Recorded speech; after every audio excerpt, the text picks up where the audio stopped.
A madrugada paulistana entrava pela janela do quarto 304 do Hospital Santa Cecília com aquela luz artificial alaranjada que nunca deixa a cidade dormir de verdade.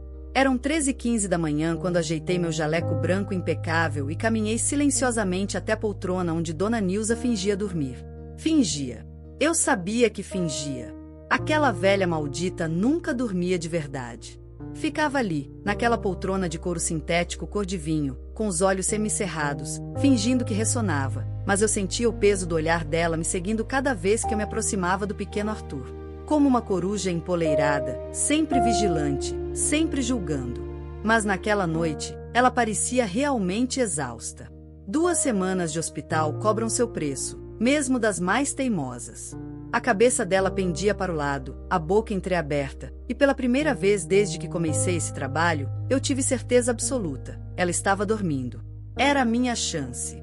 Abri minha bolsa coach, presente de Silvia, a mãe do Arthur. Porque você merece, Bianca, você é um anjo, e tirei o estojo térmico que ficava escondido no compartimento secreto. Meus dedos, treinados por anos de prática, não tremiam. Nunca tremiam. Essa era minha maior virtude, o controle absoluto. Peguei a seringa descartável, ainda lacrada. Sempre usei material novo, sempre fui cuidadosa. Não sou uma monstro, vocês entendem? Eu tinha um plano, uma metodologia, um propósito. Rompi o lacre com os dentes, puxei 2 ml do líquido transparente do vidro âmbar sem rótulo e me aproximei do suporte de soro. O coração de Arthur batia no monitor. Bip, bip, bip.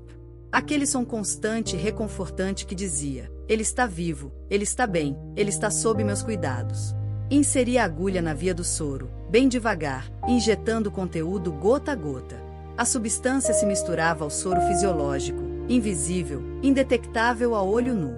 Era quase poético, na verdade. Ciência pura. Química em sua forma mais elementar. Terminei, desinfetei a via com álcool, joguei a seringa na caixa de pérfuro cortantes e passei a mão na testa. Suor. Não pelo nervosismo, mas pelo ar-condicionado quebrado do hospital particular mais caro de São Paulo. R$ 3.500 a diária e o ar-condicionado não funcionava direito. Típico. Me inclinei sobre o berço hospitalar e ajeitei a manta de algodão orgânico do Arthur, aquela que Silvia tinha comprado numa boutique em Moema por R$ 800. Acariciei a bochecha quente do bebê e sussurrei: isso vai te deixar aqui mais uns dias, pequeno príncipe. E sua mamãe e seu papai vão continuar precisando de mim. Voltei para minha cadeira ao lado do berço, cruzei as pernas e peguei meu celular. 3 mensagens de Silvia. Bianca, como ele está? Conseguiu dormir? Obrigada por tudo, sério, não sei o que faríamos sem você.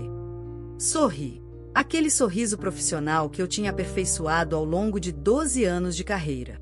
Doce, competente, confiável. Respondi, dormindo como um anjo. Não se preocupe, estou aqui. Vá descansar. Coração vem. 3 segundos depois, ela respondeu: você é um presente de Deus na nossa vida. Bloqueei o celular e olhei para Dona Nilza. Ela continuava na mesma posição, a cabeça torta, a respiração pesada. Patética. Uma mulher de 60 e tantos anos tentando provar que ainda tinha valor, que ainda era necessária, que ainda sabia cuidar melhor que qualquer pessoa no mundo. Mas a verdade é que ela era um estorvo. Silvia e Ricardo não tinham coragem de admitir, mas eu via nos olhos deles toda vez que a velha abria a boca. Aquela irritação contida, aquela paciência forçada. Mãe, a Bianca sabe o que está fazendo. Mãe, por favor, deixe a profissional trabalhar. Mãe, você está cansada, vai para casa. Mas ela não ia. Nunca ia. Ficava ali, grudada, feito um carrapato, suando ciúme por cada migalha de atenção que Silvia me dava. E eu me tornei indispensável. Meu nome é Bianca Tavares. Tenho 34 anos, sou formada em enfermagem pela USP, fiz pós-graduação em pediatria e falo inglês e espanhol fluentes. Meu currículo é impecável. Minhas referências são impecáveis. Minha postura é impecável. Eu sou a babá dos sonhos de qualquer família de classe média alta paulistana. Trabalho nesse ramo desde os 22 anos. Comecei como baba substituta, aquelas contratações de fim de semana, depois fui pegando trabalhos mais longos, até que me especializei em recém-nascidos e bebês prematuros. É um nicho rentável. Famílias ricas adoram pagar bem por alguém que garanta que seus pequenos herdeiros não morrerão de SMSL ou engasgo com papinha orgânica importada. Mas a verdade nua e crua que ninguém quer admitir, é que a maioria dos pais não quer realmente cuidar dos próprios filhos. Eles querem a ideia do filho, a foto no Instagram, o chá de bebê temático, o quartinho decorado por uma arquiteta famosa. Mas acordar de madrugada? Trocar fralda com cocô até nas costas? Acalmar cólica durante 4 horas seguidas? Para isso, eles me contratam. E eu sou excelente no que faço. Conheci Silvia e Ricardo numa dessas agências de babás de elite em Pinheiros. Eles estavam desesperados. Silvia tinha tido um parto complicado, Arthur nasceu prematuro, passou 10 dias na UTI neonatal e, quando finalmente recebeu alta, o casal entrou em pânico. A gente não sabe nada, Silvia tinha dito, os olhos vermelhos de choro. Eu leio todos os livros, todos os blogs, mas eu tenho tanto medo de fazer algo errado. Ricardo, advogado corporativo com aquela postura típica de quem ganha 30 mil por mês, assentiu. Precisamos de alguém que nos ensine, que nos ajude nessa transição. Eu me inclinei para frente, coloquei minha mão sobre a mão de Silvia e disse com toda a sinceridade que consegui fingir. Vocês não precisam ter medo. Eu vou estar com vocês. Vou cuidar do Arthur como se fosse meu próprio filho. Eles me contrataram na hora. R$6.000 por mês, mais benefícios. Contrato de experiência de 3 meses. Isso foi há 5 meses. As primeiras semanas foram tranquilas. Arthur era um bebê relativamente saudável, apesar da prematuridade. Ganhava peso bem, mamava bem, chorava o normal. Eu fazia meu trabalho impecavelmente. Estabeleci rotina, ensinei Silvia a amamentar corretamente, mostrei a Ricardo como dar banho, organizei o quartinho segundo as melhores práticas de segurança. Eles me amavam. Mas no 3º mês, Silvia começou a falar sobre voltar ao trabalho. Ela era gerente de marketing numa multinacional e a licença maternidade estava acabando. Acho que vou conseguir trabalhar de casa 2 dias por semana, ela disse num domingo à tarde, enquanto tomávamos café na varanda do apartamento deles em Moema. E talvez, sabe, a gente possa reduzir um pouquinho suas horas. Foi naquele momento que senti o aperto. Aquela sensação de estar sendo dispensada, de perder terreno, de ser menos necessária. Não podia acontecer. Eu precisava desse emprego. Não só pelo dinheiro, mas pelo que ele representava. Pelo prestígio, pelas recomendações, pelas conexões. Famílias ricas conhecem outras famílias ricas. Um bom trabalho aqui significava 5 novos clientes em potencial. Mais do que isso, eu gostava de ser indispensável. Gostava de ser aquela pessoa sem a qual tudo desmorona. Gostava do poder silencioso de saber que, sem mim, aquela família entraria em colapso. Então comecei a plantar sementes. Arthur está estranhando muito durante a noite, Silvia. Acho que ele sente quando você não está por perto. Ricardo, você viu que ele só se acalma quando eu balanço de um jeito específico? É uma técnica que aprendi num curso em Londres. Vocês repararam como a dona Nilza fica nervosa perto dele? Bebês sentem essas energias, sabia? Pequenas coisas, sutis, plantadas como minas terrestres no campo da confiança deles. E então, há 3 semanas, Arthur começou a ter febre. Não foi culpa minha. Foi uma coincidência perfeita, quase providencial. Uma virose comum, provavelmente pegou da empregada que estava resfriada. Nada grave. Mas Silvia entrou em pânico. Corremos para o Santa Cecília. O pediatra examinou, pediu exames, disse que era algo viral, que passaria. Mas a febre subia e descia de forma irregular. 3 dias depois, Arthur foi internado por precaução. Foi então que tive a ideia. A substância que uso é algo que consegui através de um ex-namorado que trabalha no laboratório farmacêutico. Ele achava que eu estava fazendo pesquisa para pós-graduação. Idiota! É um composto que eleva artificialmente a temperatura corporal, mas sem causar dano real simula os sintomas de uma infecção bacteriana leve, o suficiente para alarmar médicos, mas não o suficiente para ser fatal.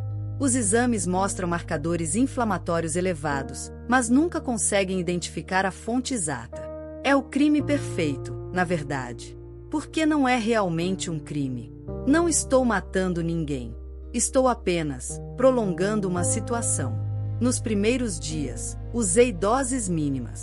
Arthur ficava levemente febril à noite. Os médicos ajustavam medicação. De manhã ele melhorava. Silvia e Ricardo estavam exaustos, apavorados. Não entendo, Dr. Mendes, um pediatra renomado, disse na sexta-feira passada. Os exames não mostram nada conclusivo. Pode ser uma infecção viral atípica. Silvia estava destruída. Ricardo tinha cancelado viagens de trabalho. E eu estava ali, sólida como uma rocha, incansável, dedicada. Vocês precisam descansar, eu disse, segurando a mão de Silvia. Eu fico aqui. Eu não saio do lado dele. Confiem em mim. E eles confiaram. Dona Nilza, porém, era um problema. Ela insistia em dormir no hospital algumas noites. Ficava me observando com aqueles olhinhos de rato, desconfiada, sempre com algum comentário passivo-agressivo. Que estranho ele só piorar à noite, né? Será que não é algo que ele está comendo? Bianca, você tem certeza que está seguindo direitinho o que o médico falou?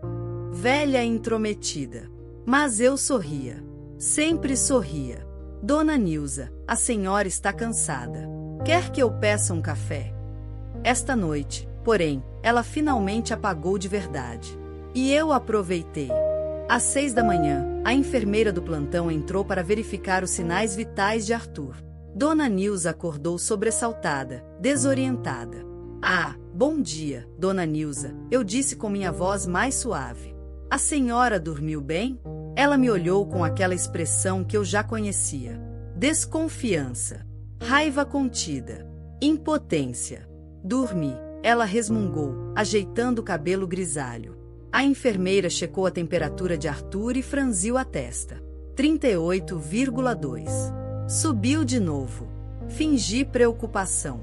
Ah não, sério? Mas ontem estava tão bem. A enfermeira notou tudo no prontuário e saiu. Dona Nilza se levantou e veio até o berço. Ficou ali, parada, olhando para o neto com uma expressão que eu não consegui decifrar. Depois, ela virou para mim e disse algo que fez meu sangue gelar. Você nunca dorme, né, Bianca? Mantive o sorriso. Faço o possível. Ele é minha prioridade. Ela continuou me encarando. Você é muito dedicada mesmo. Às vezes até demais. Houve um silêncio pesado. Então ela pegou a bolsa dela e disse: Vou tomar um café lá embaixo. Você quer alguma coisa? Não, obrigada, Dona Nilza. Ela saiu. E eu respirei. Mas alguma coisa tinha mudado. Eu senti. Aquele olhar dela. Aquela pergunta. Você nunca dorme, né? O que ela tinha visto? Silvia e Ricardo chegaram às 9, trazendo pão de queijo ainda quente da padaria que eles adoravam em Vila Madalena. Silvia correu para o berço, beijou o filho, checou a testa dele. Ele está quente de novo? Um pouquinho, eu disse. A enfermeira já avisou o Dr. Mendes. Ricardo passou a mão no rosto, exausto. Isso não vai acabar nunca? Vai, amor, Silvia disse, mas a voz dela tremia. Vai acabar. Dona Nilza entrou logo depois, trazendo um café coado em garrafa térmica.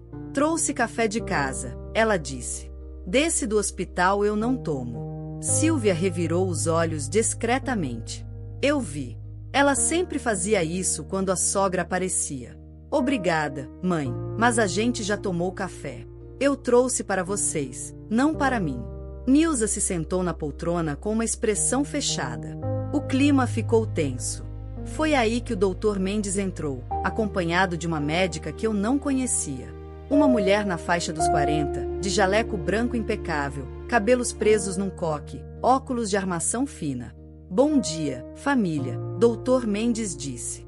Essa é a doutora Helena Cunha, infectologista. Pedi que ela avaliasse o caso do Arthur porque estamos tendo dificuldade em identificar a causa dessa febre recorrente. Meu estômago apertou. Infectologista. Merda. Doutora Helena cumprimentou todos, examinou Arthur com cuidado, leu o prontuário com atenção. Depois, ela se virou para mim. Você é a babá? Sim, doutora. Bianca. Você fica aqui período integral? Sim. Eu e a dona Nilza, avó do Arthur, nos revezamos. Ela olhou para Nilza, depois de volta para mim. Vocês já trabalharam juntas antes? Pergunta estranha. Não, doutora. Eu sou a profissional contratada. Dona Nilza é da família. Entendo. Ela anotou algo. Vou pedir alguns exames mais específicos. E gostaria de conversar com vocês, pais, em particular. Silvia e Ricardo trocaram olhares preocupados e saíram com os médicos. Fiquei sozinha com Dona Nilza. Ela me olhava. Aquele olhar. Bianca, ela disse, a voz baixa. Posso te fazer uma pergunta? Claro, Dona Nilza. Você ama meu neto? A pergunta me pegou de surpresa. Como assim? Você ama ele? De verdade? Ou é só um trabalho para você? Eu poderia ter respondido com a resposta profissional, a resposta certa. Mas alguma coisa no jeito que ela perguntou me irritou. Eu cuido dele como se fosse meu, Dona Nilza. Todos os dias. Todas as noites. Enquanto todo mundo está dormindo, comendo, vivendo suas vidas, eu estou aqui. Ela disse devagar. Você está sempre aqui. Sempre acordada. Sempre presente. Silêncio. O que a senhora está insinuando? Ela levantou, pegou a bolsa e caminhou até a porta. Antes de sair, virou para mim. Eu fui engenheira química, Bianca. Trabalhei 30 anos com substâncias, compostos, reações. Eu sei quando algo não bate. E saiu. Meu coração disparou. Engenheira química. Merda. Passei o resto daquela manhã tentando manter a calma. Engenheira química. As palavras ecoavam na minha cabeça como um alarme que não conseguia desligar. Dona Nilza não era apenas uma avó chata e intrometida. Ela era inteligente, treinada, perigosa. Mas eu não podia deixar o pânico tomar conta. Pânico te faz cometer erros. E eu nunca cometia erros. Silvia e Ricardo voltaram da conversa com os médicos visivelmente abalados. Silvia tinha os olhos vermelhos de novo. Ricardo estava pálido. O que foi? Perguntei, me levantando imediatamente. O que os médicos disseram? Silvia mal conseguia falar. Ricardo foi quem respondeu. A doutora Helena quer fazer uns exames mais invasivos. Ela não está descartando a possibilidade de ser algo mais sério. Sério como? Ela mencionou síndrome de imunodependência, possível infecção hospitalar não detectada, ou até, ele engoliu seco, problemas neurológicos. Senti um aperto no peito. Não de culpa, mas de irritação. Aquela médica estava complicando tudo. Eu tinha controle absoluto da situação até ela aparecer. Mas ela não tem certeza de nada, né? Perguntei, mantendo o tom preocupado. São só possibilidades? Silvia disse, enxugando as lágrimas. Mas Bianca, e se for algo que a gente não está vendo? E se? Segurei a mão dela. Silvia, olha para mim. Arthur é forte. Ele já passou por tanta coisa. Ele vai superar isso também. E eu estou aqui. Não vou deixar nada acontecer com ele. Pode confiar em mim.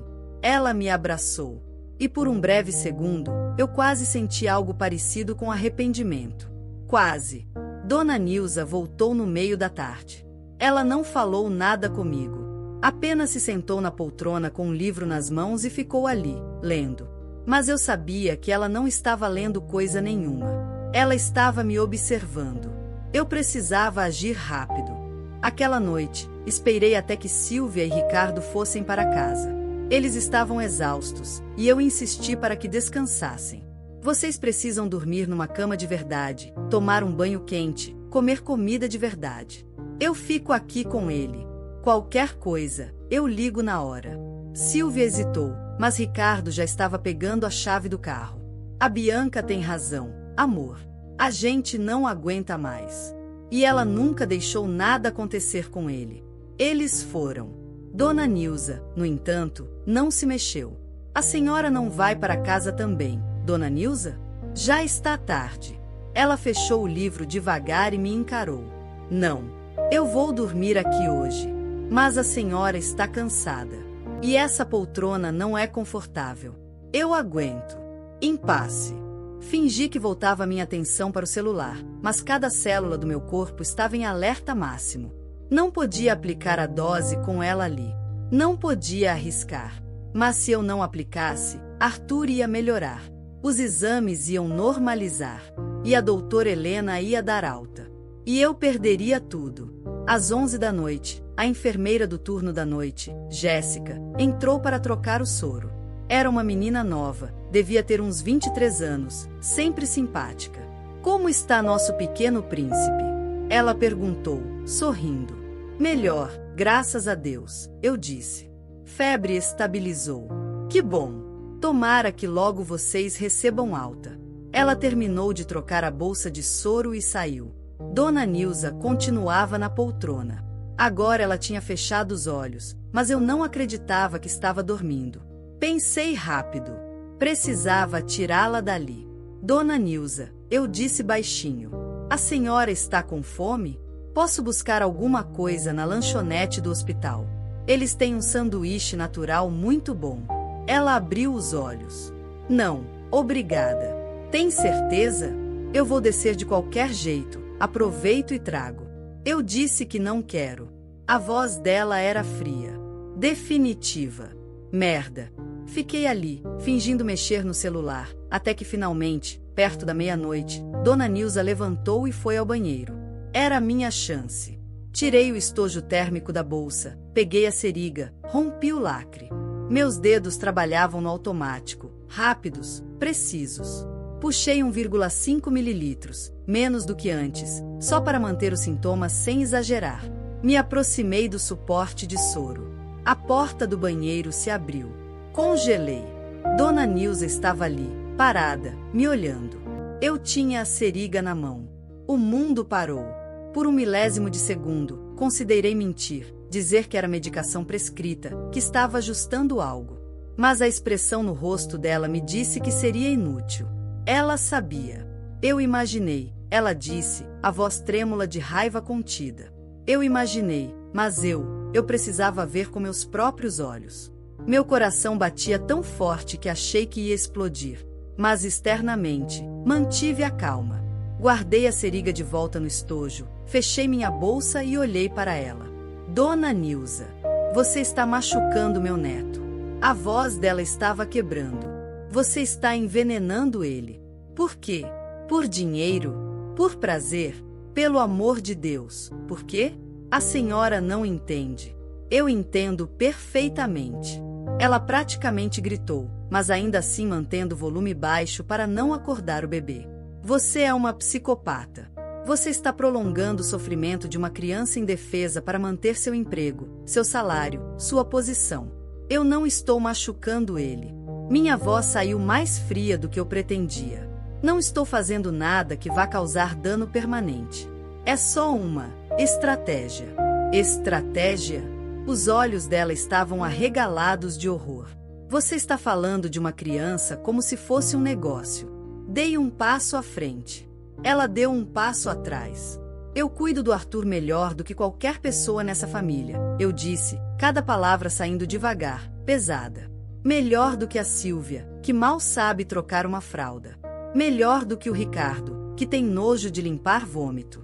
E definitivamente melhor do que a senhora, que é velha demais, lenta demais, desatualizada demais. Como você ousa? Eu ouso porque é a verdade. Cruzei os braços. Essa família precisa de mim. Eles sabem disso. Eles me valorizam. E a senhora? A senhora é só uma intrometida que eles toleram por obrigação. Vi a dor atravessar o rosto dela como uma lâmina. E então, algo mudou na expressão de Dona Nilza. A raiva deu lugar a algo mais perigoso: determinação. Eu vou contar para eles, ela disse. Agora. Vou ligar para Silvia agora e dizer o quê? Interrompi, mantendo a voz calma. Que você me viu com uma seringa. Eu sou enfermeira, Dona Nilza. Eu mexo com medicação o tempo todo. A senhora tem prova de alguma coisa? Tem testemunha? Gravação? Ela ficou em silêncio. Exatamente, eu disse. É minha palavra contra a palavra da sogra ciumenta que nunca me aceitou desde o primeiro dia. Quem você acha que eles vão acreditar? Na profissional qualificada que salvou o filho deles várias vezes, ou na velhinha paranoica que sempre criticou tudo que eu faço? Eles vão me ouvir. Não, não vão. Dei outro passo à frente. Sabe por quê? Porque eles já não te ouvem. Eles reviram os olhos toda vez que você fala. Eles suspiram quando você entra na sala. A Silvia me disse, literalmente me disse, às vezes eu prefiro quando minha sogra não está aqui. Suas palavras exatas. Vi o golpe acertar. Dona Nilza empalideceu. Você está mentindo. Estou? Então por que eles nunca te pedem opinião sobre nada? Porque eles sempre vêm falar comigo primeiro? Porque você dorme naquela poltrona desconfortável e ninguém nem oferece te levar para casa? Silêncio. Eles não precisam de você, Dona Nilza. Mas eles precisam de mim. E se você tentar me tirar daqui, se você tentar plantar qualquer dúvida na cabeça deles, eu vou destruir a senhora. Vou dizer que você é doente, que está tendo delírios da idade, que precisa de ajuda psiquiátrica. E eles vão acreditar em mim. Você é um monstro. Sorri. Aquele sorriso que eu usava com todo mundo. Não, Dona Nilza. Eu sou apenas muito boa no que faço. Ela não contou. Passou a noite inteira acordada naquela poltrona, me observando, mas não contou. Porque ela sabia que eu estava certa. Na manhã seguinte, quando Silvia e Ricardo chegaram, Dona Nilza estava estranhamente quieta. Eles nem notaram. Bom dia. Silvia entrou animada. Como foi a noite? Tranquila, eu disse, sorrindo. Arthur dormiu bem, não teve febre. Acho que está melhorando de verdade. Graças a Deus. Ela beijou o filho. Você ouviu, Nilza? Ele está melhorando. Dona Nilza apenas assentiu, os olhos fixos em mim. A doutora Helena chegou pouco depois do almoço com os resultados dos novos exames. Chamou Silvia e Ricardo para uma conversa particular. Quando voltaram, Silvia estava sorrindo. As inflamações diminuíram. Ela disse que se continuar assim, amanhã ele pode ter alta. Alta? Não. Não, não, não. Mantive o sorriso, mas minha mente estava correndo. Eu precisava de mais tempo. Só mais uma semana, talvez 2. O suficiente para... Que ótima notícia! Eu disse, forçando o entusiasmo. Vocês devem estar tão aliviados. Estamos. Ricardo passou o braço em volta de Silvia. E é tudo graças a você, Bianca. Você segurou a onda quando a gente estava desesperado. Ah, imagina, eu só fiz meu trabalho. Dona Nilza continuava me olhando. Aquele olhar. À tarde, quando estávamos sozinhas de novo, Silvia e Ricardo tinham ido resolver coisas em casa para preparar a volta do bebê. Ela finalmente falou. Você vai continuar. Não era uma pergunta. Não sei do que a senhora está falando. Vai dar um jeito de ele não receber alta amanhã. Vai continuar envenenando ele. Não respondi. Por que você não para? A voz dela estava quebrada. Você já provou o ponto. Eles já dependem de você. Por favor, pelo amor de Deus, deixa meu neto em paz. Olhei para ela. Realmente olhei. Vi uma mulher velha, cansada, derrotada. E senti, nada. Dona Nilza, eu disse calmamente. A senhora tem 2 opções. Pode aceitar a situação e ficar quieta. Ou pode tentar me denunciar e perder completamente o acesso ao seu neto. Sua escolha. Se eu tiver provas, a senhora não vai ter. Porque eu sou cuidadosa. Sempre fui. Ela se levantou, pegou a bolsa. Eu vou descobrir um jeito, ela disse, a voz firme apesar das lágrimas nos olhos. Eu vou te expor. Nem que seja a última coisa que eu faça. Boa sorte com isso. Ela saiu. E eu fiquei ali, sozinha com Arthur, planejando minha próxima dose. Mas algo tinha mudado. Pela primeira vez em 12 anos de carreira, eu senti uma pontada de... Não era medo, exatamente. Era cautela. Dona Nilza era mais esperta do que eu tinha previsto. E ela estava determinada. Precisei reavaliar minha estratégia. Não podia aplicar a dose naquela noite. Não com ela em alerta máximo.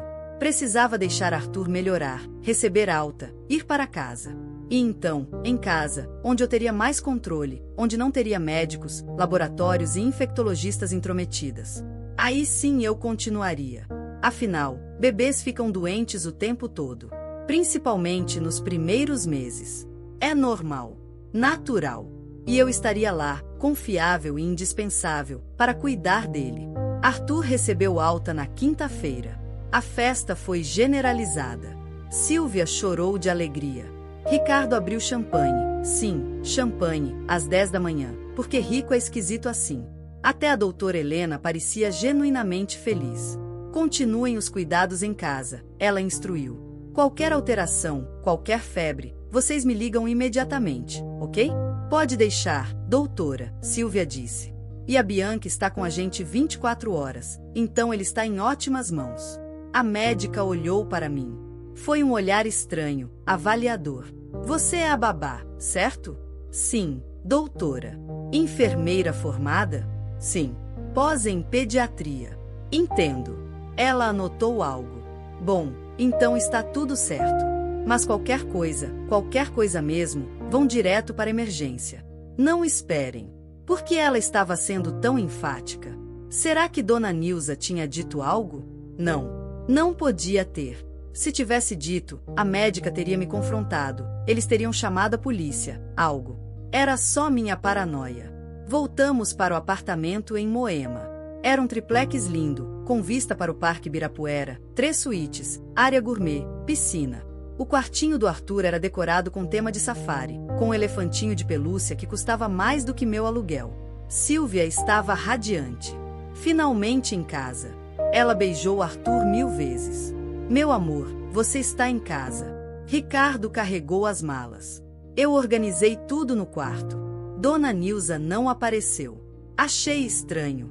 Normalmente ela viria, intrometida como sempre, para ajudar na instalação. Mas estava tudo bem. Melhor, até. Menos gente para vigiar. A primeira semana em casa foi tranquila. Arthur estava bem, ganhando peso, dormindo razoavelmente. Silvia voltou a trabalhar de casa 2 vezes por semana. Ricardo voltou à rotina alucinada de reuniões e viagens. E eu voltei a ser indispensável. Não apliquei nada ainda. Estava esperando o momento certo, deixando a guarda deles baixar, provando que, sim, eu era essencial, e não apenas para emergências. Dona Nilza ligava todo dia. Às vezes Silvia atendia, às vezes não. Quando atendia, a conversa era sempre curta, irritada. Mãe, a gente está bem, não precisa ligar 3 vezes por dia. Não, ele não está com febre. Não, a Bianca está cuidando de tudo. Mãe, por favor, a gente está cansado. Ela não tinha vindo visitar ainda. Achei suspeito. No 8º dia em casa, recebi uma mensagem dela. Um número desconhecido. Mas eu sabia que era dela. Eu sei o que você fez. Eu tenho provas. Você vai se arrepender. Meu sangue gelou. Provas? Que provas? Ela estava blefando. Tinha que estar blefando. Mas e se não estivesse? Passei o resto do dia tensa, nervosa, mas mantendo a fachada profissional perfeita. Silvia não notou nada. Ricardo não notou nada. À noite, depois que todos dormiram, fiquei no quarto de Arthur, olhando para ele dormindo no berço. Que provas ela poderia ter? Não havia câmeras no hospital. Eu tinha checado. Não havia testemunhas. Eu sempre esperava estar sozinha. O que ela tinha? Às 2 da manhã, meu celular vibrou. Uma mensagem de Silvia no grupo da família. Elas tinham um grupo de WhatsApp chamado Família Lima, que incluía ela, Ricardo e Dona Nilza. A mensagem dizia: pessoal, minha mãe pediu para a gente se reunir amanhã. Disse que é importante. Vamos marcar para depois do almoço? Ricardo respondeu: ok, mas sobre o quê? Silvia: não sei, ela não quis falar por telefone. Meu coração disparou. Ela ia contar. Amanhã. Na frente de todos. Eu tinha menos de 12 horas. Não dormi naquela noite. Como dormir quando o mundo que você construiu com tanto cuidado está prestes a desmoronar? Fiquei sentada no sofá da sala, no escuro, ouvindo os sons do apartamento adormecido. O ronco leve de Ricardo vindo do quarto do casal. O ar-condicionado ligado no quarto de Arthur. O trânsito distante da Avenida 23 de Maio. Minha mente trabalhava freneticamente, calculando possibilidades. Que provas ela poderia ter? A seriga? Impossível, eu sempre descartava no hospital. O vidro âmbar estava escondido no fundo da minha bolsa, em casa. Fotos? Não havia como. Eu sempre checava se estava sozinha. Mas então me lembrei, aquela noite. A noite em que pensei que ela estava dormindo. E se ela não estava? E se ela tinha fingido, igual a mim, e tinha gravado? Meu celular. Corri para o quarto de hóspedes onde eu ficava, peguei minha bolsa e revirei tudo. O estojo térmico estava lá. O vidro âmbar estava lá. Abri o vidro. Ainda tinha líquido dentro. Essa era a única evidência física que ela poderia usar contra mim. Fui até o banheiro, destranquei a tampa e despejei todo o conteúdo no vaso sanitário. Dei descarga. Enchi o vidro com água sanitária, despejei de novo. Repeti 3 vezes. Depois, enrolei o vidro em papel higiênico, coloquei dentro de uma sacolinha plástica e enterrei no fundo do lixo da cozinha. Pronto. Sem evidência física. Mas e se ela tinha gravação? Voltei para minha cama e peguei o celular. Abri o WhatsApp e digitei uma mensagem para Dona Nilza. Precisamos conversar. Antes da reunião de amanhã. Por favor. Enviei às 4h37 da manhã. Ela visualizou às 6h02. Não respondeu. Amanhã foi um pesadelo disfarçado de rotina normal. Dei banho em Arthur, preparei a papinha dele, brinquei com ele, cantei músicas. Silvia estava trabalhando no escritório dela, em videochamada. Ricardo saiu cedo para uma reunião. Às 11h, meu celular tocou. Número privado. Atendi. Alô? Bianca. Era a Dona Nilza. A voz dela estava estranhamente calma. Você quer conversar? Sim. Por favor. Antes que a senhora faça algo de que vai se arrepender. Eu não vou me arrepender de nada. Mas tudo bem. Vamos conversar. Você conhece a pracinha do Ibirapuera, perto do playground? Conheço. 12h. Sozinha. Como? Eu não posso deixar o Arthur. Dá um jeito. Você é criativa. Ela desligou. Fiquei parada, segurando o celular, o coração batendo forte. Era uma armadilha? Ela ia levar a polícia? Não. Se ela fosse envolver a polícia, já teria feito. Ela queria me confrontar pessoalmente. E eu precisava saber exatamente o que ela tinha. Entrei no escritório de Silvia. Ela estava digitando freneticamente, fone de ouvido no ouvido. Silvia. Falei baixinho. Ela levantou um dedo, indicando para eu esperar. Terminou de digitar e desligou o microfone. Oi, Bianca, desculpa, reunião pesada. O que foi? Preciso sair rapidinho para buscar uma receita na farmácia. Você consegue ficar com o Arthur meia hora? Ela olhou para mim, surpresa. Você está doente? Não, é só uma vitamina que o médico passou, mas acabou. Eu volto rapidinho. Ah, tá. Claro, sem problema. Ele está dormindo? Acabou de dormir. Então beleza, vai tranquila. Peguei minha bolsa e saí. O Parque Ibirapuera estava cheio, como sempre. Famílias fazendo piquenique, gente correndo, ciclistas, vendedores ambulantes. Um dia lindo de quinta-feira em São Paulo. Cheguei na pracinha às 11h58. Dona Nilza já estava lá, sentada num banco embaixo de uma árvore. Ela estava diferente, mais arrumada. Cabelo preso, batom, roupa social. Como se estivesse indo para uma reunião de negócios. Sentei ao lado dela, mantendo distância. Obrigada por vir, eu disse. Ela não olhou para mim. Ficou olhando para as crianças brincando no playground. Você sabe por que eu pedi para a gente se encontrar aqui? Ela perguntou. Não. Porque aqui tem câmeras de segurança. Ela apontou discretamente para um poste. Ali. 3 3 ângulos diferentes. Então, se você tentar fazer qualquer coisa comigo, está gravado. Meu estômago apertou. Dona Nilza, eu não ia. Cala a boca. Pela primeira vez, ela me olhou. E o que vi nos olhos dela me assustou. Não era raiva. Era frieza absoluta. Você vai me escutar agora. Fiquei em silêncio. Ela abriu a bolsa e tirou um envelope pardo. Colocou no colo, sem me entregar. Eu passei os últimos 10 dias investigando você, Bianca Tavares. Ou melhor, Bianca Ferreira Tavares. Você mudou de nome há 6 anos. Sabia que isso fica registrado? Não é tão difícil de achar. Meu sangue gelou. Antes de virar Bianca Tavares, você trabalhou em Curitiba. Família Montenegro. Você foi babá do bebê deles por 8 meses. Sabe o que aconteceu? Não respondi. O bebê teve uma infecção misteriosa que durou quase 3 meses. Internações constantes. Conta hospitalar de mais de R$200 mil. E quando a família finalmente te demitiu, porque a avó deles desconfiou de você, igual a mim, o bebê melhorou milagrosamente em uma semana. Ela abriu o envelope e tirou papéis impressos. Aqui está a reportagem do caso. A família tentou te processar, mas não tinha provas concretas. Você desapareceu. Mudou de nome. Recomeçou em São Paulo. Ela colocou outro papel em cima. Antes de Curitiba, você trabalhou em Florianópolis. Família Cardoso. Mesma história. Bebê doente por meses. Você indispensável. Quando te mandaram embora, o bebê melhorou. Outro papel. E antes disso, no Rio de Janeiro. Família Almeida. Você vê o padrão, né, Bianca? Ou você prefere que eu te chame de Ana Beatriz? Que era seu nome de batismo? Eu estava tremendo. Literalmente tremendo. Como? Como você descobriu? Eu te disse que fui engenheira química. Mas eu não te disse que também fui professora universitária por 15 anos. Eu sei pesquisar. Eu sei conectar pontos. E eu tenho tempo.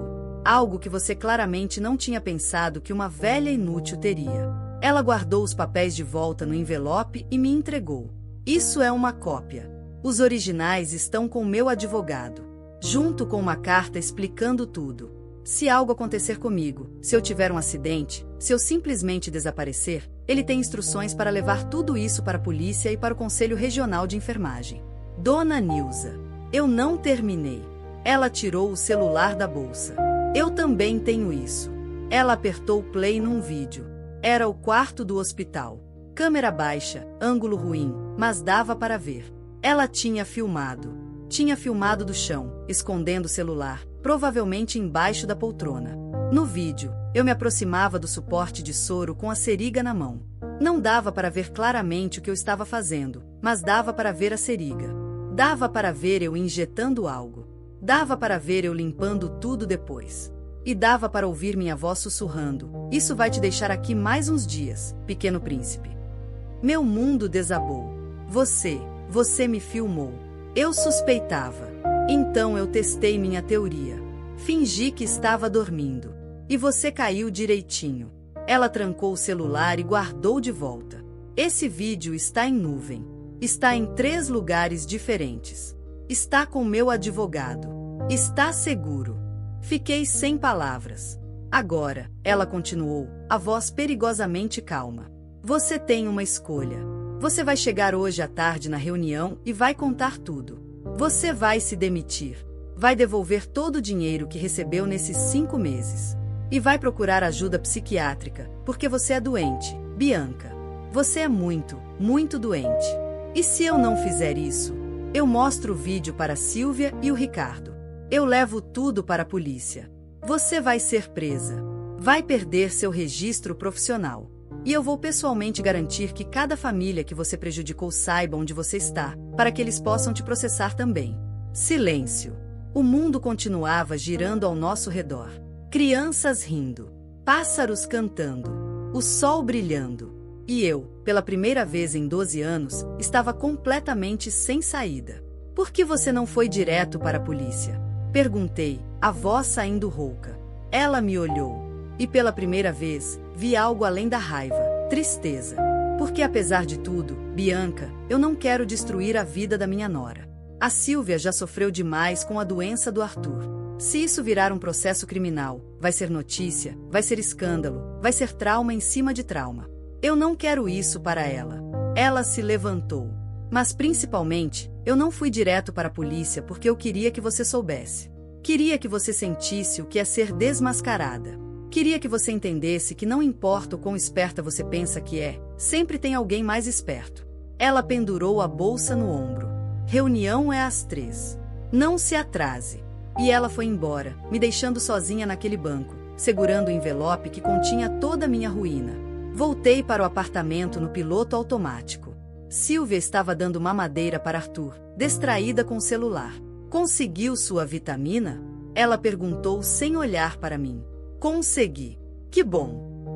A gente vai ter aquela reunião com minha mãe às 3. Você pode ficar com o Arthur enquanto a gente conversa? Aquilo foi como uma faca no estômago. Na verdade, Sílvia, eu acho que eu preciso participar dessa reunião. Ela me olhou, confusa.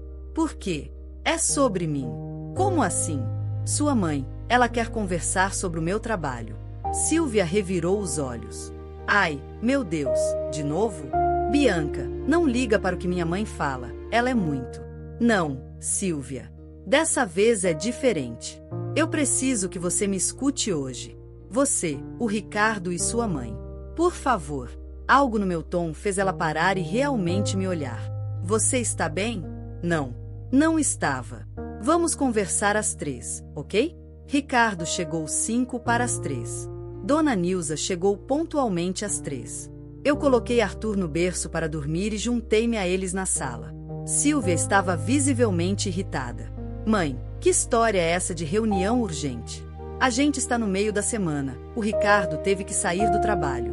É importante, Dona Nilza disse calmamente.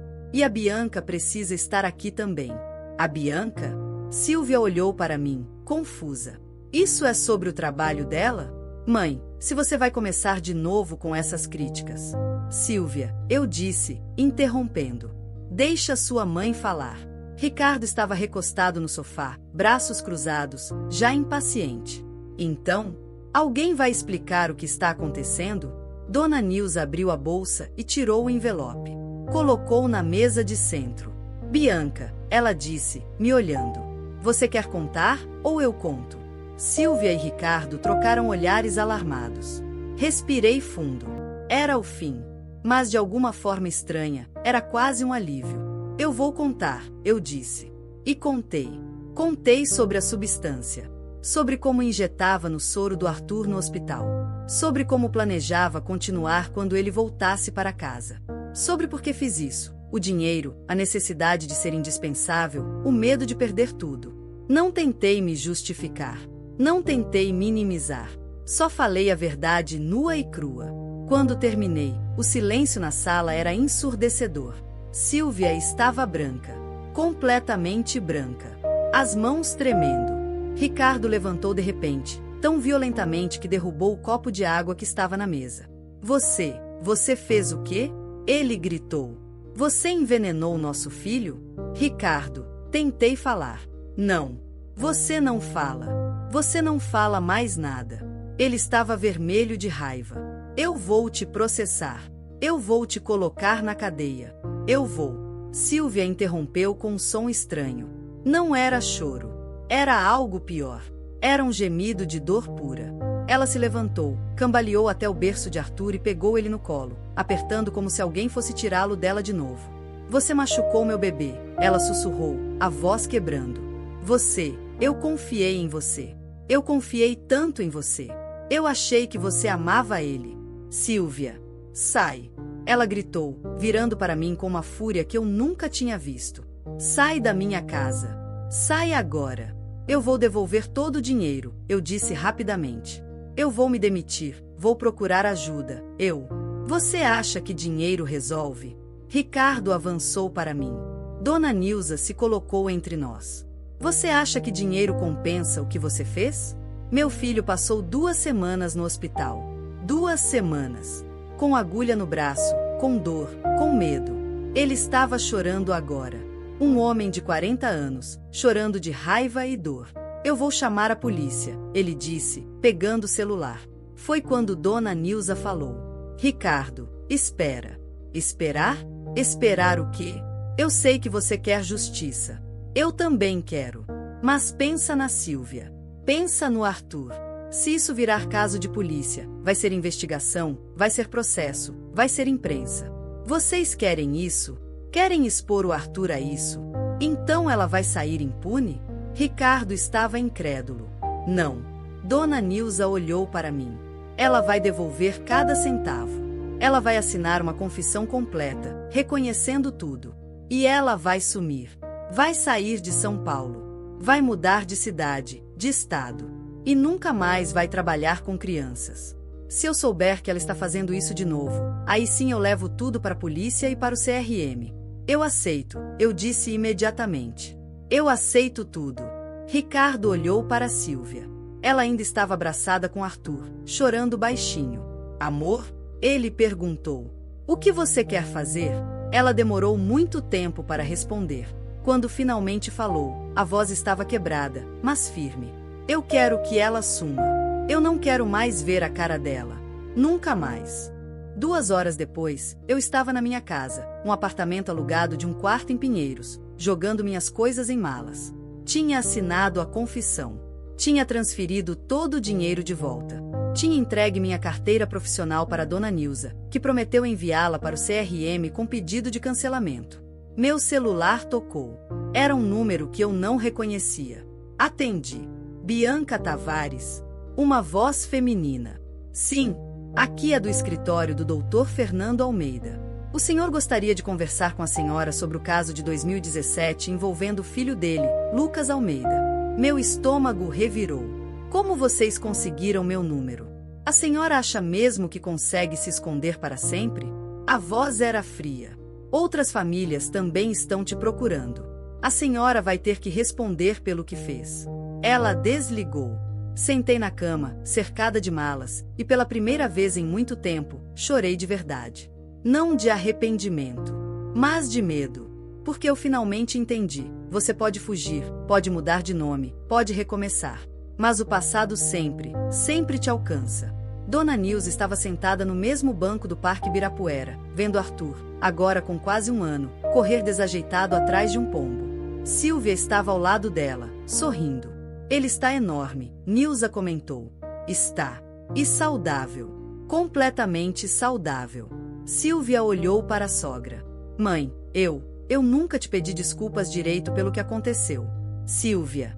Não, deixa eu falar. A gente te tratou mal. A gente não te ouviu. A gente colocou uma estranha na frente da família. Ela segurou a mão de Nilza. Eu sinto muito. De verdade. Nilza apertou a mão da nora. Você era uma mãe de primeira viagem apavorada. Eu entendo. Mas você estava certa. Você sempre esteve certa. E se não fosse por você, a voz dela falhou. Eu não quero nem pensar no que poderia ter acontecido. Elas ficaram em silêncio, vendo Arthur brincar. Você soube dela? Sílvia perguntou baixinho. Da Bianca? Soube. Ela sumiu de São Paulo. Dizem que está no Nordeste, trabalhando como garçonete. 3 famílias entraram com processo. O CRM cassou o registro dela definitivamente. Bom, Nilza respirou fundo. Mas sabe o que é assustador, Sílvia? É que ela não é um monstro. Ela não é psicopata de filme. Ela é uma pessoa normal que foi fazendo escolhas erradas, cada vez piores, até perder completamente o rumo. Você sente pena dela? Não. Mas eu aprendi que a gente nunca pode confiar cegamente em ninguém. Nem nas pessoas que parecem perfeitas. Especialmente nas pessoas que parecem perfeitas. Arthur tropeçou e caiu. Antes que Sílvia pudesse se levantar, Nilza já estava lá, pegando o neto no colo, verificando se estava machucado. Ele riu. Aquele riso gostoso de criança. E Nilza pensou, foi por isso. Por esse riso. Por essa vida. Valeu cada segundo de investigação, cada noite sem dormir, cada confronto. Porque no final, a verdade sempre importa. E o amor de uma avó? Esse é inquebrantável. Esta história é fictícia, mas o fenômeno existe e é chamado de Síndrome de Munchausen por procuração, quando um cuidador deliberadamente causa ou simula doenças em alguém sob seus cuidados para receber atenção. Se você suspeita que algo assim está acontecendo com alguém que você ama, confie nos seus instintos. Investigue. Pergunte. Busque ajuda profissional. Porque às vezes, as pessoas mais perigosas são aquelas que parecem mais confiáveis.